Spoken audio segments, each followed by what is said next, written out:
Olá pessoal, professor Tomás aqui com vocês na nossa penúltima aula. Lembrando que semana que vem nós teremos aí o encerramento dos nossos trabalhos de história. Beleza, pessoal? Hoje nós iremos trabalhar aí um pouquinho sobre a história recente, né? O mundo contemporâneo, o mundo atual, o mundo que a gente observa a partir de então. Beleza? No nosso próximo slide a gente vai observar alguns acontecimentos bastante importantes. Pessoal, um marco, aquilo que vai marcar, aquilo que vai findar, aquilo que vai ser um ponto de referência aí, no final aí já do século XX, vai ser justamente a queda do Muro de Berlim. A queda do Muro de Berlim, ele vai findar, ele vai marcar o fim da bipolarização. A gente observa, né, quando a gente fala bipolarização, a gente lembra de Polo Norte, Polo Sul, e a gente traz aí para o campo da política, da história e assim por diante, que é justamente aquela polarização entre os Estados Unidos da América e também a União das Repúblicas Socialistas Soviéticas, que tinham dois pontos de vista, né, na área política, econômica, né, e assim por diante, principalmente na área política e econômica. Os Estados Unidos da América, como a gente falou, repetiu várias e várias vezes no caminhar da nossa trajetória aqui, ele era ligado ao capitalismo, Estados Unidos da América. Então ele tinha uma política voltada para a área econômica capitalista, né? E os estados e a União das Repúblicas Soviéticas, né? A União Soviética, ela tinha uma política mais voltada para o socialismo, para essa prática econômica chamada socialismo. Então, ao longo de todo, dos meados do século XX, né, do final da Guerra Mundial, do final da Segunda Guerra Mundial, a partir de 1947, nós tivemos aí o início da chamada Guerra Fria, que foi um conflito político, ideológico, militar, que envolveu tanto os Estados Unidos da América quanto a União das Repúblicas Socialistas Soviéticas, que nunca chegaram a conflitos de fato, né, a uma briga, a uma disputa de fato, mas sempre teve aquelas influências, né, aquelas áreas de influência ali que eles atuaram, disputas territoriais, corridas espaciais e tudo mais, disputa bélica e tudo mais. E a gente observa isso aí. O que vai marcar o fim dessa disputa, o fim dessa bipolarização, dessa divisão do mundo em dois polos de influência, vai ser justamente a queda do Muro de Berlim. Uns afirmam que foi a queda do Muro de Berlim, vocês não se preocupem com isso, terão livros que trarão isso aí, e outros vão dizer que o fim da Guerra Fria será com o fim da União das Repúblicas Socialistas Soviéticas, que vai acontecer em 1991. Ok, pessoal? Então a gente observa isso aí. Mas vamos ficar com esse marco, né, com essa ideia que o Muro de Berlim ele vai ser a representação aí do fim dessa bipolarização. A gente observa vários e vários eventos que vão acompanhar isso aí. 2 anos depois, né, da queda do Muro de Berlim, nós temos aí o fim da União Soviética, que foi justamente a única nação socialista, né, que defendia essa ideia de socialismo, né, que ela não vai conseguir acompanhar o desenvolvimento, a corrida bélica promovida pelos norte-americanos. Né? Vai ter um momento em que existirá uma disputa, naquela disputa da Guerra Fria entre as duas nações, eles irão correr cada vez mais para adquirir armas mais importantes, né? Tanque, se um construir um tanque de guerra com uma determinada tecnologia, o outro vai tentar construir um tanque de guerra superior àquela tecnologia.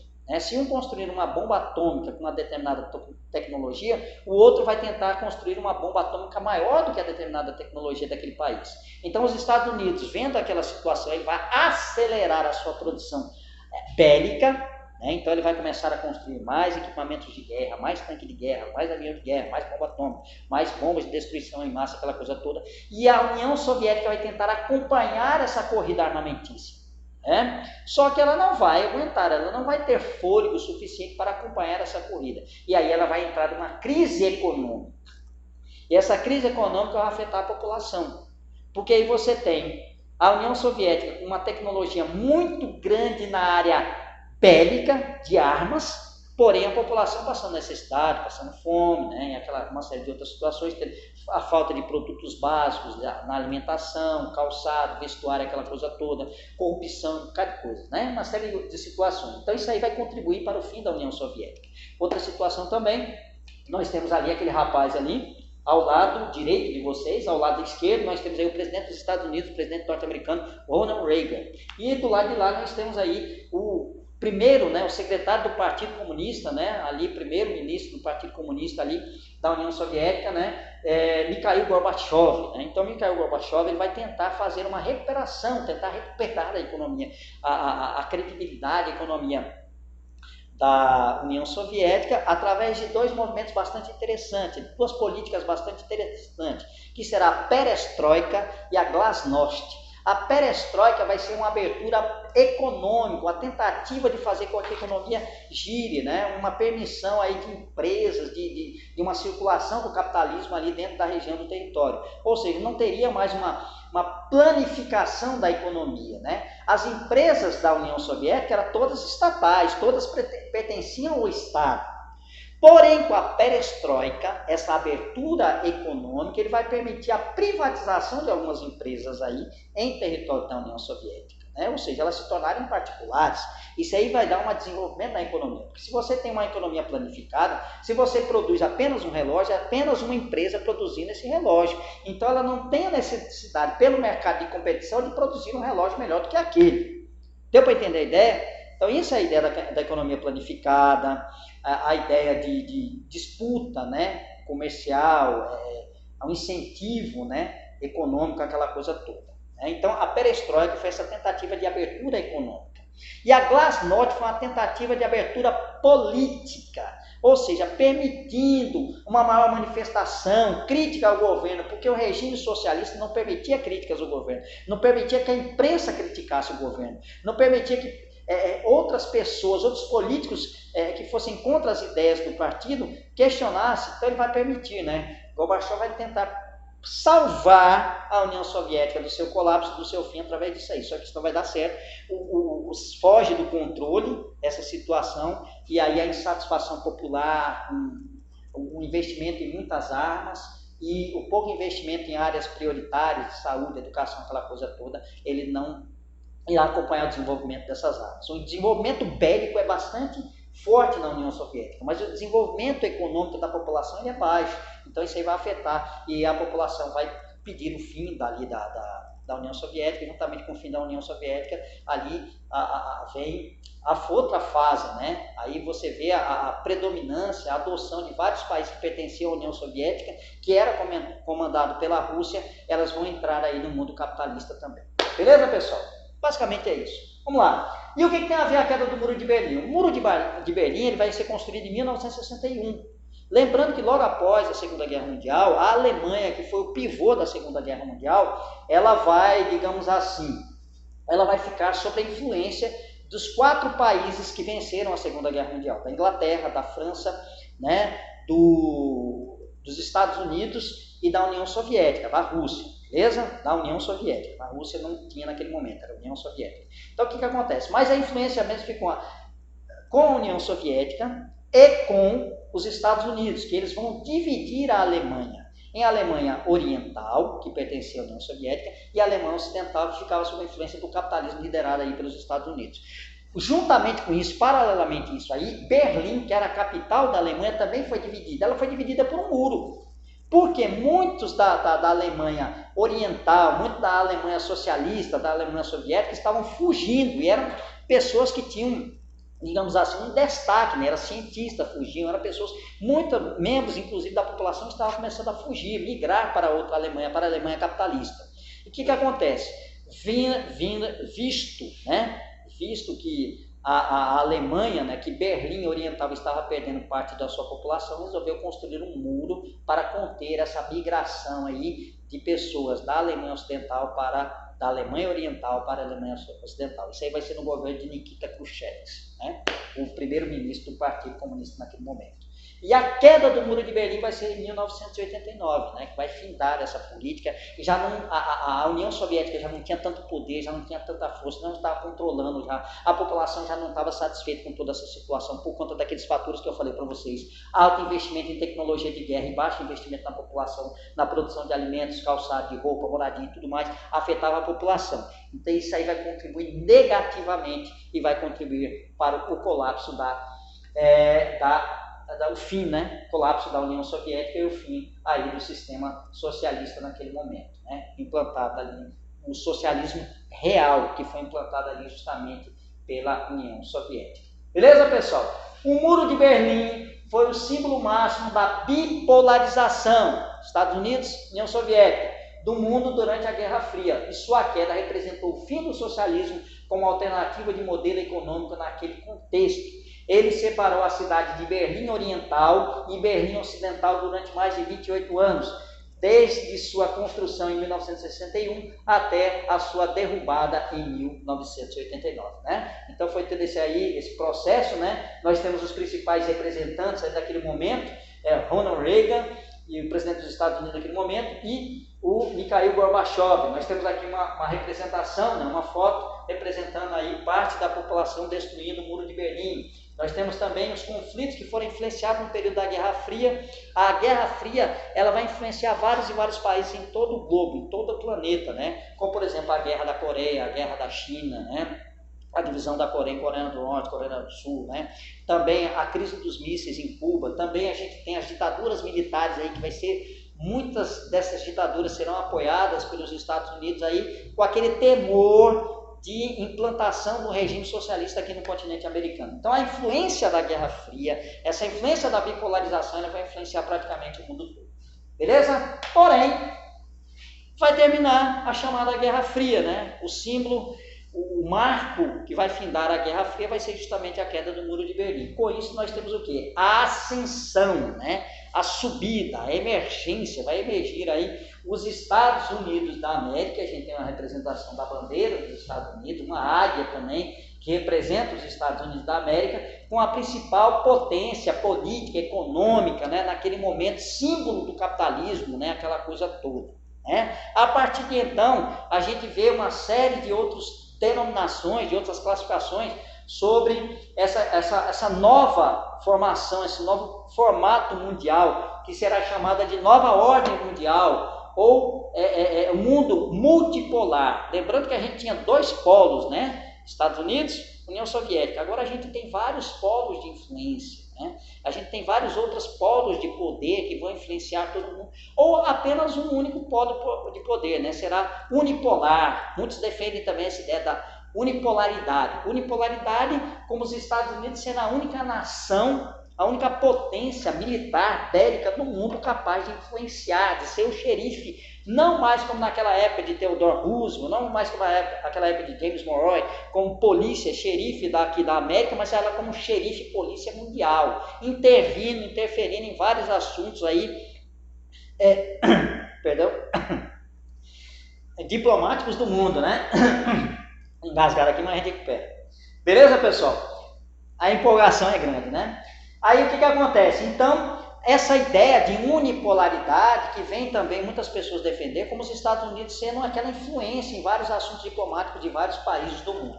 Mas também temos a ideia da multipolaridade, da multipolaridade, que nós temos vários países influenciando aí no mundo, e a gente tem os Estados Unidos influenciando na parte bélica, na parte econômica, mas temos também a influência econômica aí da União Europeia, nós temos a influência econômica aí do Japão, que era a segunda potência, né, o segundo país, a potência econômica até o final, até já próximo aí do século XX, né? Nós tínhamos aí no século XXI, nós temos aí final do século XX, nós tínhamos aí o Japão como a principal, segunda potência econômica daquele momento, que vai ser substituída logo depois por um outro país asiático, que vai ser justamente a China. Então, a nível econômico, nós temos aí uma multipolaridade. Nós temos também, se a gente continuar falando do setor bélico, nós temos aí a Rússia, que por possuir armas de destruição em massa, né, armas nucleares, também ela pode ser considerada uma potência, que fazia parte da antiga União Soviética. Então a gente tem isso aí. A gente também tem nesse período do século XX, no nascimento do século XX, nós temos o quê? Nós temos aí o processo de intensificação da globalização. Ou seja, o mundo ele vai se tornar global. O capitalismo ele vai avançar. Vai ter um desenvolvimento, a interdependência dos territórios, dos países aí a nível mundial, a economia girando a nível mundial, a desconcentração industrial, você passa agora a ter indústrias atuando em várias partes do planeta, em várias partes do mundo. Aquela industrialização que começou nos Estados Unidos, se espalhou para outros países da América, né, da Europa, depois foi para a Ásia, o Japão, depois vai para os Estados Unidos, aquela coisa toda, aquele processo de industrialização, ele começa a se espalhar em vários territórios do planeta, né? Em países ali dos chamados chips asiáticos, né? Na Coreia, na Coreia do Sul, né? Nós temos ali em Singapura e outros países ali que eles vão começar a se espalhar várias indústrias. Hoje a gente tem industrialização até no continente africano promovido pela China, que é a segunda potência econômica do mundo, que mais cresce ultimamente. Então você observa um processo da caminhada da industrialização, da globalização de uma forma geral, caminhando para vários países, né? Inclusive países da África, né? Beleza? Então esse processo de globalização ele se intensifica nesse momento, logo após essa bipolarização, com essa multipolarização, com essa nova ordem mundial. Nós também temos aí o nascimento dos blocos econômicos, nós temos o nascimento aí um dos principais e mais bem, digamos assim, sucedidos blocos econômicos, que é a União Europeia, mas também temos o Mercosul, que é aqui na América do Sul. Nós temos aí também nos Estados Unidos, né, aqui, que era a antiga NAFTA, que hoje não é mais NAFTA, que já até pegou uma outra sigla através de Donald Trump, tem uma outra sigla aí dos países que pertencem à NAFTA, né? Nós temos aí a CEI, nós temos aí vários e vários blocos econômicos espalhados pelo mundo que vão tentar fazer uma associação para tentar derrubar as suas barreiras alfandegárias, fortalecer as suas economias de uma forma geral. Beleza, pessoal? Prosseguindo, isso aí já no finalzinho do século XX, né? E aí, no amanhecer, no alvorecer do século XXI, né? No alvorecer do terceiro milênio, nós tivemos aí os atos, né? A face do terrorismo, né? O ato terrorismo. O que é o terrorismo? O terrorismo é uma prática extremamente violenta, criado por grupos extremistas, e aí a gente fala de vários grupos, eles podem ser a nível religiosos, a nível político, e uma série de outros níveis, a étnicos, sociais, aquela coisa toda. Então, o terrorismo são ações extremamente violentas direcionadas contra populações civis. Basicamente é isso aí, certo? Então, é essa a ideia. E uma dessas ações terroristas que vai acontecer justamente em território norte-americano vai ser o atentado às Torres Gêmeas, né? O chamado World Trade Center, que era o centro econômico dos Estados Unidos. Então, os Estados Unidos tinham esse local, essa localidade, esse importante centro econômico. É como se a gente falasse hoje de Brasil, se a gente colocasse hoje Brasil, a gente observasse ali setores da capital do estado de São Paulo, né? Setores importantes, ali onde funcionam empresas bastante ricas, centro econômico daquela coisa toda, fossem atacados. A nível do mundo, a nível dos Estados Unidos, esses importantes centros econômicos eram justamente aí onde se localizavam essas torres gêmeas, né? O chamado World Trade Center. E foi organizado, orquestrado, elaborado por Osama Bin Laden, um multimilionário saudita, extremista, que defendia o islamismo, né? Que era da religião islâmica. Agora a gente tem que fazer uma separação. Não é porque ele era muçulmano, aquela coisa toda, não é porque ele era árabe que ele era terrorista, é porque ele tinha essas convicções, essa ideia, né? E ele funda, né, um grupo chamado Al-Qaeda, né, o Al-Qaeda, né? Ele vai fundar um grupo terrorista chamado Al-Qaeda, que vai orquestrar esses atentados terroristas, né? Não tem nada a ver com a religião dele, nem com a nacionalidade dele, né? Apenas porque ele tinha esse ponto de vista. Ele era contra as ideias, contra a intervenção norte-americana aí em território árabe, em território saudita, nos territórios ali daquela região, né? Também o apoio que os Estados Unidos davam ali ao Estado de Israel também, em detrimento, né, contendo também a criação do Estado palestino. Então tinha uma série de situações aí que envolvia a insatisfação de Osama Bin Laden justamente contra os Estados Unidos. E ele era uma cria norte-americana, ele foi uma cria dos Estados Unidos. Ele foi treinado pelos Estados Unidos ali para a expulsão ali dos soviéticos na época da guerra, né, do Afeganistão. Então o Afeganistão estava sob o domínio soviético e os Estados Unidos treinou muitas pessoas ali, inclusive Osama Bin Laden foi um desses voluntários, né, que foi ali treinamento para tentar a expulsão dos soviéticos ali do Afeganistão. Então ele foi uma cria dos Estados Unidos e aí ele conduz o atentado, o primeiro atentado em território continental norte-americano. Nenhum país conseguiu fazer um atentado, né, nesse tempo aí ao território norte-americano, só dar uma baixa, fazer um ataque em território continental norte-americano. E aí esse grupo terrorista Al-Qaeda, liderado por Osama Bin Laden, consegue fazer esse atentado, vai vitimar várias e várias pessoas. É um atentado contra a população civil. Isso aí vai dar uma característica ao terrorismo, beleza? Isso foi na administração, na gestão, né, de George W. Bush Filho, né? Então está ali o presidente dos Estados Unidos naquele momento. A partir de então ele vai fazer uma série de campanhas militares contra justamente o terror. Vai falar assim, vai chamar a campanha militar dele, vai ter a seguinte denominação, segundo nome, né? A guerra contra o terror. Então ele vai fazer uma caçada justamente a Osama Bin Laden, né? Fazer uma série de investidas militares em várias regiões do planeta. Beleza, pessoal? Prosseguindo, e aí a gente vê o século XXI, né? Vários assuntos que vão entrar em pauta, ou seja, que vão entrar na discussão aí do século XXI, né? Nós temos aí a islamofobia, né? Muitas pessoas tratam, né? Tem aquele medo, aquele temor dos povos, né? Da religião muçulmana, dos povos islâmicos, né? Acreditando que eles são terroristas, aquela coisa toda que não tem nada a ver, né? A gente observa o seguinte, nós temos pessoas que tenha aquele princípio fundamentalista. O que seria o fundamentalismo? Seria aquela interpretação que você tem de textos religiosos ao pé da letra, não lembrando que aquilo foi escrito em um determinado momento, em um determinado contexto social, em determinada época e assim por diante. Lembrando que nós não temos só fundamentalistas islâmicos, mas temos fundamentalistas judeus, nós temos fundamentalistas cristãos. Então a gente temos fundamentalistas protestantes, temos fundamentalistas religiosos, ou seja, aqueles que fazem a interpretação ao pé da letra de determinados textos sagrados, né?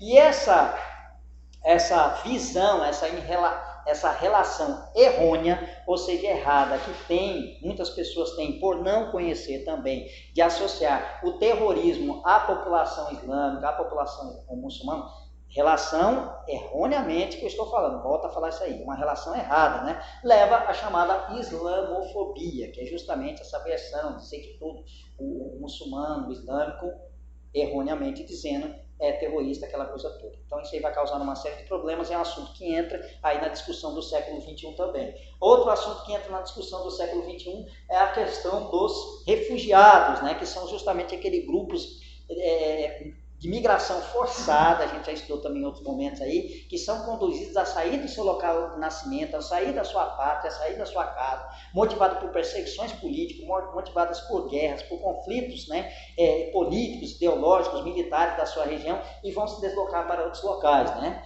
Nesse período também, a gente observa, nos últimos anos, a formação de um Estado, um grupo terrorista chamado Estado Islâmico, né, que vai ser também uma cria norte-americana, uma cria dos Estados Unidos, que ele tenta invadir o Irã, o Iraque, a Síria, aquela região toda ali, que é um grupo que tenta formar um califado muçulmano, que são fundamentalistas também, que levam a leitura dos escritos sagrados ao pé da letra, né, que vão tentar ali, o grupo, formar atentados terroristas e domínio da região, né? Beleza, pessoal? Outra questão também que a gente tem, a luta, né, contra o racismo, principalmente aqui nos países que herdaram aquela herança da escravidão, né, da escravidão africana que foi imposta aqui, né, que foram trazidas forçadamente populações ali do continente africano e colocadas para trabalhar forçadamente aqui em território americano, que ocorreu onde? Ocorreu no Brasil, ocorreu aqui em algumas ilhas do Caribe, né, que ocorreu também ali nos Estados Unidos também. Então, a luta contra o racismo é um assunto que também é bastante discutido aí no início do século XXI, nesse começo do século XXI. A luta dos povos indígenas pelos seus direitos também são outros assuntos que são discutidos aí, principalmente no território brasileiro, né? Não só no território brasileiro, mas em todo o território das Américas aí, porque eram os primeiros povos que habitavam esse território, é o primeiro povo que habitava o continente aqui, que ocupou esse continente aqui, e essa luta é bastante presente justamente no século XXI, justamente aí em solo brasileiro. Também no início do século XXI, no alvorecer, no amanhecer do século XXI, nós temos aí o desenvolvimento na área científica, né? Como, por exemplo, a nanotecnologia, né? Que são aquele desenvolvimento da tecnologia minúsculazinha que vão ajudar a contribuir aí para o combate a doenças, né? A melhoria de vida da população, a expectativa da população, né, de vida da população, a questão do mapeamento genético, né, do genoma, aí você conhecer o seu mapeamento genético, isso aí beneficiar também, a questão dos transgênicos também, assuntos que entram na pauta das discussões aí do século XXI, a preservação do meio ambiente, né? O desenvolvimento sustentável também, bastantes assuntos bastante presentes aí no alvorecer aí do século XXI. E aí o desenvolvimento das energias, né? A fonte de energia, o combate justamente à poluição, à degradação do meio ambiente, são assuntos que estão bastante presentes aí. Pessoal, com isso a gente fica por aqui. São muitos e muitos assuntos, nós temos mais assuntos aqui no nosso livro, no nosso material. Aproveitem, dê uma olhadinha direitinho, certo? Reflexiva, para vocês aprenderem mais sobre esses conteúdos, esses assuntos do século XXI. Beleza, pessoal? A gente fica por aqui, tem muito mais coisa para a gente aprender. Na próxima semana a gente tem o encerramento dos nossos trabalhos e até então vocês fiquem com essa mensagem, beleza? Combati o bom combate, completei a carreira e guardei a fé. Mas isso fica uma mensagem para todos nós, uma adaptação para todos nós. Combatemos todos nós um bom combate, completamos a carreira e guardamos a fé e viremos aí para próximos trabalhos, se Deus quiser. Beleza, pessoal? Isso aqui está o nosso referencial e aqui está a página do nosso livro para a gente encerrar os nossos trabalhos. Valeu, forte abraço e até a próxima.